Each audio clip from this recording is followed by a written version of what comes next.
Hello students, welcome back to the virtual class.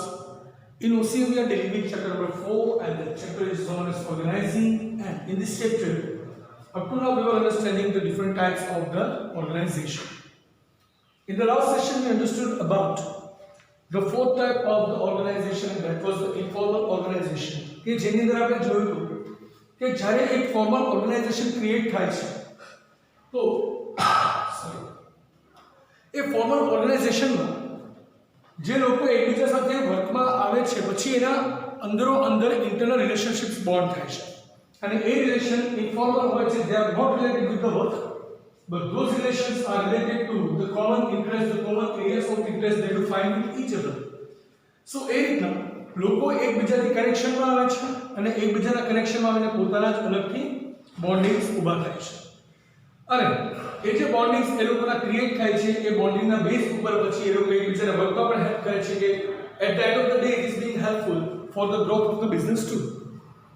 તો અત્યાર સુધી આપણે શીખી ગયા એમાં આપણે अलग अलग टाइप्स ना ऑर्गेनाइजेशंस जो है आज આપણે એક એવો ટાઈપ જોઈએ છીએ which is the last type of the organization, and આ એક એવો ઓર્ગેનાઇઝેશન છે કે that is very much complex to understand but we will try to make it explain to you in the simplest manner.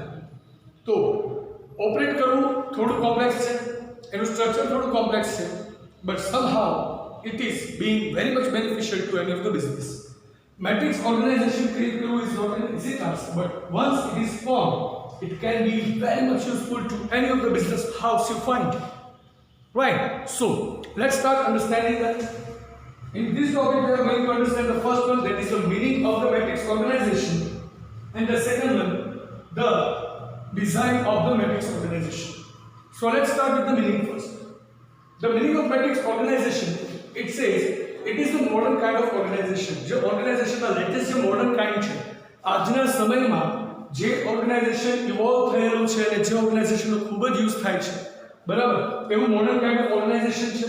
Right, આ organization ના બે અલગ અલગ સ્ટ્રક્ચર્સ હોય છે બરાબર. કોઈ પણ organization હોય બે સ્ટ્રક્ચર હોય. એક સ્ટ્રક્ચર હોય છે સિમ્પલ કે જે ડિસિઝન બેઝડ હોય કે જેમાં authority from the top person to the lower person આવતી હોય છે બરાબર. જ્યારે સેકન્ડ સ્ટ્રક્ચર છે that is the technical, which is the project based, કે જેમાં કોઈ પર્ટિક્યુલર પ્રોજેક્ટ હોય એ પ્રોજેક્ટ માટે એમ્પ્લોઈઝને ફાળવવામાં આવે, પ્રોજેક્ટ પૂરો થાય એટલે દરેક એમ્પ્લોઈઝ પાછા પોતાના કામ ઉપર લાગી જાય છે બરાબર. They are working on the project only. તો બે અલગ અલગ પ્રકારના ઓર્ગેનાઇઝેશન બને છે. એક બને છે ડિસિઝન પ્રોસેસના આધારે સિમ્પલ ઓર્ગેનાઇઝેશન, અને બીજો છે technical organisation project based.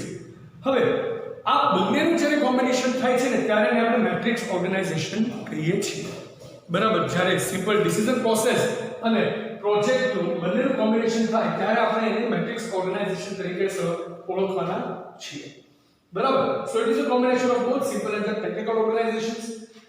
Matrix organization includes work based and project based activities બરાબર. એટલે કે ડિસિઝન બેઝડ સિમ્પલ કે કંપનીના જે બેઝિક કામ છે કે જે દરેક લોકોએ કરવાના છે રાઈટ. જેમ કે પ્રોડક્શન ડિપાર્ટમેન્ટ વર્ક કરે છે, પરચેસ ડિપાર્ટમેન્ટ વર્ક કરે છે, એન્જિનિયરિંગ ડિપાર્ટમેન્ટ વર્ક કરે છે, research and development department work કરે છે.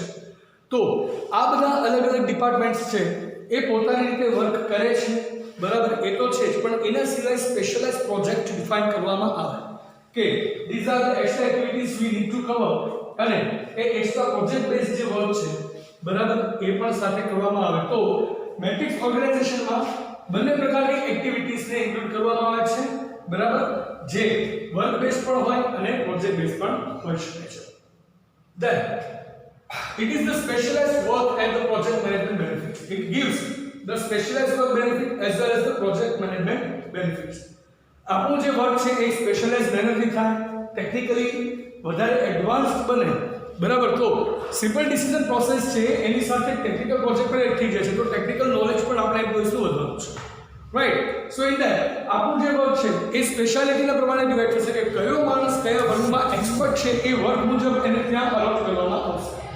If someone is there who is very much good at the bargaining and negotiation while purchasing, તો એને પરચેસમાં મૂકવામાં આવશે. If someone is very much good at the production techniques, તો પ્રોડક્શનમાં જશે. If someone is good at engineering, તો engineering ડિપાર્ટમેન્ટમાં મૂકશું.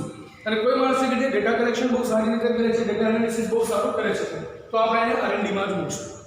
તો specialise work define થશે દરેક લોકોને, અને એની સાથે અલગ અલગ પ્રોજેક્ટ તૈયાર થશે અને પ્રોજેક્ટના જે મેનેજમેન્ટ છે એનો પણ બેનિફિટ મળશે. બરાબર, એટલે કે અહીંયા દરેક એમ્પ્લોય ઉપર બે ઓથોરિટી વર્ક કરતી હશે. એક તો જે તે ડિપાર્ટમેન્ટ છે જે ડિસિઝન લે છે સિમ્પલ, અને બીજું છે ટેકનિકલ કે જે કોઈ વ્યક્તિ પ્રોજેક્ટ લીધો છે એ. હમણાં પ્રોજેક્ટ અને સિમ્પલ એટલે કે સ્પેશિયલાઇઝ વર્ક કોમ્બિનેશન કઈ રીતના થાય છે, કઈ રીતના two types of organization combine થાય છે એનું એક્ઝામ્પલ હમણાં થોડી વારમાં જ તમને આપું, પણ એને સમજતા પહેલા આપણે એની ડિઝાઇન સમજવી ખૂબ જરૂરી છે. તો હવે આપણે સમજીએ what is the design of the matrix organization. Matrix organization જે છે એમાં આપણે જોયું કે સિમ્પલ ડિસિઝન પ્રોસેસ પણ છે, એટલે કે ડિસિઝન બેઝડ આપણે ઓર્ગેનાઇઝેશન જે કરતા હતા લિનિયર ઓર્ગેનાઇઝેશન જોયું એ છે. બરાબર. સેકન્ડ જે છે એમાં પ્રોજેક્ટ્સને પણ એડ કરવામાં આવે છે. તો કોઈ પણ એક કંપની હોય તો એના અલગ અલગ પ્રોજેક્ટ પણ હોય છે અને એના બેઝિક ટાસ્ક પણ હોય છે. તો અહીંયા એમ્પ્લોઈઝ ઉપર બે ઓથોરિટી હોય છે. ઇન ધ સિમ્પલેસ્ટ વે સોની પર આપણે જોઈએ તો જનરલ મેનેજરની નીચે ડિફરન્ટ ડિપાર્ટમેન્ટ્સ હોય. પ્રોડક્શન ડિપાર્ટમેન્ટ છે, પરચેસ ડિપાર્ટમેન્ટ છે, એન્જિનિયરિંગ ડિપાર્ટમેન્ટ છે, આરએનડી ડિપાર્ટમેન્ટ છે. અને ત્યાંથી એની નીચે બધા વર્કર્સ કામ કરતા હોય છે. સાથે સાથે કંપનીના અલગ અલગ પ્રોજેક્ટ્સ ચાલે છે. તો જે તે ડિપાર્ટમેન્ટમાં જે તે વર્કર જે પ્રોજેક્ટમાં સારી રીતે પરફોર્મ કરી શકે એ વર્કરને ત્યાં નોટ કરવામાં આવશે. રાઈટ. એટલે કે પ્રોડક્શન ડિપાર્ટમેન્ટમાં જે માણસ સારું કામ કરે છે, પરચેસ ડિપાર્ટમેન્ટમાં જે માણસ સારું કામ કરે છે, એન્જિનિયરિંગ ડિપાર્ટમેન્ટમાં જે માણસ સારું કામ કરે છે અને રિસર્ચ ડેવલપમેન્ટમાં જે માણસ સારું કામ કરે છે એ બધાને કોઈ સ્પેશિયલાઇઝ પ્રોજેક્ટ માટે પ્રોજેક્ટ મેનેજરને અલોટ કરવામાં આવે. તો હવે એ લોકો અહીંયા તો કામ કરે છે પણ પહેલા એને અહીંયા કામ કરવાનું છે. એટલે પ્રોજેક્ટ મેનેજર જે છે એનું એક હોરિઝોન્ટલ આખી ચેનલ તૈયાર થશે. બરાબર. તો હવે તમે જુઓ તો best employees they are being divided into two authorities. બરાબર. They are being divided into two different authorities and they are supposed to do all the tasks with both the authorities as well. Right. તો અલગ અલગ project manager છે એને પણ employees a lot થયા છે અને સેમ એમ્પ્લોઈઝ અહીંયા પણ કામ કરે છે. બરાબર. Now you guys know the matrix very well કે વર્ટિકલ અને હોરિઝોન્ટલ લાઇન્સ છે એ જ્યાં ઇન્ટરસેક્ટ થાય એ આપણા ઇન્ટરસેક્શન પોઈન્ટ બને છે. બરાબર.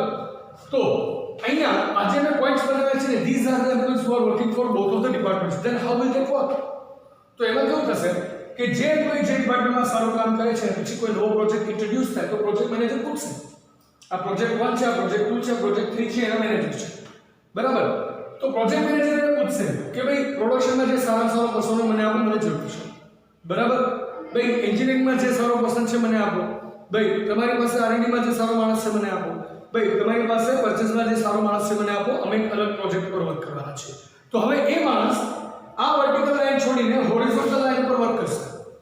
હવે જેનું આ પ્રોજેક્ટ જેવો કમ્પ્લીટ થશે એટલે એ માણસ પ્રોજેક્ટ પૂરો થઈ ગયો તેનું કનેક્શન પ્રોજેક્ટથી કપાઈ જશે અને he will start working for the as of the department where it was working.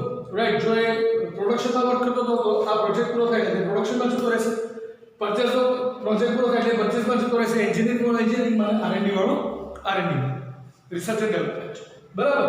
તો એવી રીતના આખું સ્ટ્રક્ચર તૈયાર થાય છે. એટલે કે દરેક એમ્પ્લોય છે એક ઓર્ગેનાઇઝેશનનું ફોર્મ થાય કે જેની અંદર પ્રાયોરિટી સેટ કરવામાં આવશે. નોર્મલ કંપનીના જે વર્ક છે એ વર્ક તો થવાના જ છે, દરેક લોકોએ કરવાના જ છે. But once the work is done that person has to get back to his actual job. Example લઈએ આપણે કે કોઈ પણ એક ઇન્સ્ટિટ્યુશન હોય કે કોઈ પણ એક ઓર્ગેનાઇઝેશન હોય. બરાબર. હવે એ ઓર્ગેનાઇઝેશન છે એ સ્પેશિયલી મોબાઈલ્સ ડિઝાઇન કરે છે. બરાબર. તો મોબાઈલ ફોન્સ બનાવતી એક કંપની છે. તો મોબાઈલ ફોન્સની અંદર એક પ્રોડક્શન ડિપાર્ટમેન્ટ હશે, એક સેલ્સ એન્ડ માર્કેટિંગ ડિપાર્ટમેન્ટ હશે. બરાબર. પછી એક ફાઇનાન્સ ડિપાર્ટમેન્ટ હશે, એક હ્યુમન રિસોર્સ ડિપાર્ટમેન્ટ હશે, એક રિસર્ચ એન્ડ ડેવલપમેન્ટ હશે, એક ટેકનિકલ ડિપાર્ટમેન્ટ હશે. તો આ બધા ડિપાર્ટમેન્ટમાં મોબાઈલ ફોન્સ બનાવવાનું કામ બહુ સરસ ચાલે છે. હવે કંપનીને કોઈ નવો વિચાર આવે છે અને કંપની નવો પ્રોજેક્ટ સ્ટાર્ટ કરે છે કે આપણે જો મોબાઈલ સાથે મોબાઈલ એસેસરીઝ પણ ચાલુ કરીએ તો mobile એસેસરીઝમાં there are several options. તો એમાંથી ડિસાઇડ કરે કે ચલો આપણે મોબાઈલના બેક કવરથી સ્ટાર્ટ કરીએ. તો હવે લોકો બેક કવર તૈયાર કરે છે. હવે આ માનો કે મોબાઈલના અલગ અલગ ડિપાર્ટમેન્ટ છે કે જે મોબાઈલ જ બનાવતા હતા સ્ટ્રેટ લાઈનમાં. હવે લોકો બેક કવર બનાવવાનું ચાલુ કરે છે. એટલે પહેલો પ્રોજેક્ટ ડિફાઇન થાય કે મોબાઈલના બેક કવર તૈયાર કરવા છે. કે પ્રોજેક્ટ 1 નો જે મેનેજર છે એ શું કરશે, અલગ અલગ ડિપાર્ટમેન્ટને પૂછશે. કંપનીનો જે પ્રોજેક્ટ મેનેજર છે એ અલગ અલગ ડિપાર્ટમેન્ટને પૂછશે કે ભાઈ આપણે લોકોએ મોબાઈલના બેક કવર બનાવવાના છે, એનો એક સ્પેશિયલાઇઝ પ્રોજેક્ટ છે, તો I need some expert people from your side કે જે લોકોનું આ કામમાં સ્પેશિયાલિટી હોય. તો જે લોકો મોબાઈલના બેકવર્ડ વિશે જાણે છે એ દરેક લોકો પ્રોજેક્ટ મેનેજરને રિપોર્ટ કરશે અને પ્રોજેક્ટ મેનેજરનો નવો પ્રોજેક્ટ સ્ટાર્ટ કરશે. હવે પ્રોજેક્ટ એકોમ્પ્લિશ થઈ ગયો, મોબાઈલના બેક કવર બની ગયા, વેચાઈ ગયા, પ્રોફિટ થઈ ગયો, બરાબર. જો એ કન્ટિન્યુ કરવાનું હોય તો એનો નવો ડિપાર્ટમેન્ટ બનશે. અને જો પછી એવું લાગે કે ના હવે પ્રોજેક્ટ આપણે હાલ પૂરતો સ્ટોપ કરી દેવાનો છે અને પછી ઇન ફ્યુચર જ્યારે સ્ટાર્ટ કરીએ ત્યારે ફરી એક્ટિવેટ થશું, તો હવે મોબાઈલ બેક કવર બનાવવામાં જેટલા લોકો ગયા હતા એ બધા જ લોકો ઉપરથી પ્રોજેક્ટ હેડ જે છે એ નીકળી જશે, બરાબર. અને ત્યાં પછી production department, purchase department, engineering department, R&D જે ડિપાર્ટમેન્ટમાં જે હોય ત્યાં કામ કરશે. હવે માની લો કે પ્રોડક્શન નક્કી છે, તો પ્રોજેક્ટ મેનેજર છે he is going to take care of his own project. તો એના પ્રોજેક્ટની અંદર આવતા બધા ટાસ્ક છે એ આ લોકોને સીધા આપશે. પ્રોડક્શન વાળા જે સલાહ આપે એમાં પછી જે જરૂર પડે પ્રોજેક્ટ મેનેજર પણ આપે. પ્રોજેક્ટ મેનેજર કે ભાઈ મારે એટલું પ્રોડક્શન જોવે છે તો પ્રોડક્શન ડિપાર્ટમેન્ટ એની માટે જ વર્ક કરશે. સો ધેટ્સ હાઉ ડ્યુઅલ ઓથોરિટીઝ એના પર વર્ક કરે છે. તો ત્યાં પ્રોડક્શનની મેઇન ટેકનિક છે, બરાબર, એ ટેકનિક ચેન્જ થશે, સ્પેશિયલાઇઝ્ડ વર્ક મળશે. Why? Because project manager has given the separate knowledge about everything. તો પ્રોજેક્ટ મેનેજર જે છે એ પોતાની રીતે નવી આઈડિયોલોજી આપશે, બરાબર. અને પ્રોડક્શન, પરચેસ, એન્જિનિયરિંગ આ બધા જે ડિપાર્ટમેન્ટ છે એ લોકો પણ એવી રીતે વ્યવસ્થિત કામ કરશે કે જેને કારણે ઓવરઓલ બેનિફિટ આપણી કંપનીને મળશે. તો ડ્યુઅલ ઓથોરિટીઝ વાળું એક જે ઓર્ગેનાઇઝેશન હોય એને આપણે મેટ્રિક્સ ઓર્ગેનાઇઝેશનના નામથી ઓળખીએ છીએ, right. So guys, that was it. This is the only topic and over here we conclude all the types of the organization. આપણે 5 ટાઈપ હતા, 5 સમજી ચૂક્યા છીએ. In the next session we are going to start understanding about the decentralization, right? Your topic number 4.4. Right. So I hope you guys are quite clear with the concept, and then also if you find any query, do feel free to contact me anytime. So now it's time to ask for your leave. So goodbye, take care, have a nice time, stay home, stay safe, keep making notes.